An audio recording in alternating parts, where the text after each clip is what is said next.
Bismillahirrohmanirrohim. Assalamualaikum warahmatullahi wabarakatuh. Segala puji bagi Yang Maha Kuasa Tuhan seluruh alam. Semoga selawat dan keselamatan tercurahkan selalu kepada Nabi dan Rasul termulia, keluarga dan sahabat-sahabatnya.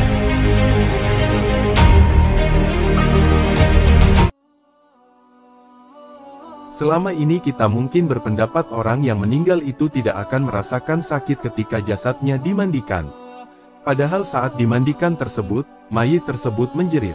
Diceritakan oleh Aisyah, ketika itu ia tengah menunggu suaminya Rasulullah kembali ke rumah. Ia mengucapkan salam dan kemudian berdiri untuk menyambut sang Nabi kecintaan Allah tersebut. "Duduklah di tempatmu, tidak usah berdiri wahai Ummul Mukminin," begitu ucap Rasulullah. Rasulullah kemudian turut duduk bersama Aisyah dan kemudian meletakkan kepalanya di pangkuan istrinya tersebut. Aisyah lantas mencari uban pada jenggot Rasulullah dan menemukan 19 helai rambut yang sudah memutih.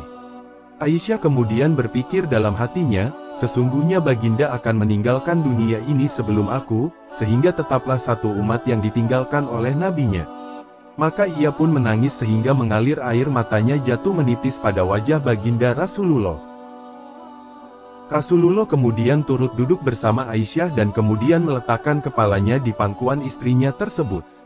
Aisyah lantas mencari uban pada jenggot Rasulullah dan menemukan 19 helai rambut yang sudah memutih.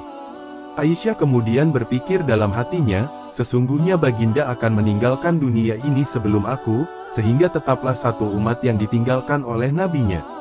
Maka ia pun menangis sehingga mengalir air matanya jatuh menitis pada wajah baginda Rasulullah. Sadar terkena tetesan air mata istrinya, Rasulullah pun kemudian terbangun dari tidurnya. "Wahai Ummul Mukminin, apa yang membuatmu menangis?" tutur Rasulullah. Aisyah kemudian menceritakan apa yang ia rasakan setelah melihat uban-uban Rasulullah SAW tersebut. "Tahukah kamu, kondisi apakah yang paling menyusahkan bagi mayit?" kata Rasulullah. "Tidak ada kondisi yang paling menyusahkan atas diri mayit dari saat keluar dari rumahnya, anak-anak yang ditinggalkan berada di belakangnya, serta menangisinya," kata Rasulullah.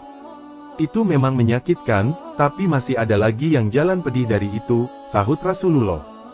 "Tidak ada kondisi yang lebih berat atas diri mayit dari saat dia dimasukkan dalam liang lahat dan dikubur di bawah tanah, para kerabat, anak dan istrinya meninggalkannya pulang. Setelah itu datanglah malaikat Munkar dan Nakir dalam kuburnya," ujar Aisyah. Baginda kemudian tersenyum simpul mendengar jawaban istrinya ini. Beliau lantas menjelaskan bahwa sesungguhnya saat yang paling berat bagi mayit adalah ketika datangnya tukang memandikan mayit. Pemandi jenazah biasanya akan melepaskan cincin yang dipakai si mayit, melepaskan pakaiannya kemudian memandikannya. Saat itu, ruh akan menjerit kuat di mana suaranya dapat didengar oleh seluruh makhluk kecuali jin dan manusia. "Apa yang diserukan oleh ruh itu, ya Rasulullah?" tanya Aisyah. "Hai tukang memandikan, demi Allah aku memohon kepadamu agar engkau mencopot pakaianku dengan pelan-pelan, karena sesungguhnya saat ini aku sedang istirahat dari sakitnya pencabutan nyawa dari malaikat maut," begitu ungkap Rasulullah. Aisyah kemudian semakin penasaran, lalu apa yang diserukan lagi oleh ruh? Tanya Aisyah lagi. "Hai tukang memandikan, demi Allah jangan engkau tuangkan air panas, jangan engkau gunakan air panas dan jangan pula air dingin, sesungguhnya jasadku telah terbakar sebab dicabutnya nyawaku," papar Rasulullah. "Lalu ketika dimandikan, apa yang diserukan oleh ruh itu?" tanya Aisyah lagi. Dan ketika dimandikan, ruh itu berkata, "Demi Allah, hai tukang memandikan, janganlah engkau pegang diriku terlalu kuat, sesungguhnya jasadku masih terluka karena keluarnya nyawa," tutur Rasulullah. Itulah sakit yang dirasakan oleh mayit. Tentu kita sudah tahu bahwa saat pencabutan nyawa itu rasanya begitu menyakitkan, bahkan Rasulullah pun merasakan hal yang sama. Dan bekasnya masih terasa hingga saat dimandikan.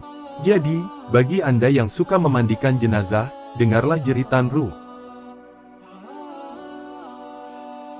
Segala puji bagi Yang Maha Kuasa Tuhan seluruh alam. Semoga selawat dan keselamatan tercurahkan selalu kepada Nabi dan Rasul termulia, keluarga dan sahabat-sahabatnya. Wassalamualaikum warahmatullahi wabarakatuh.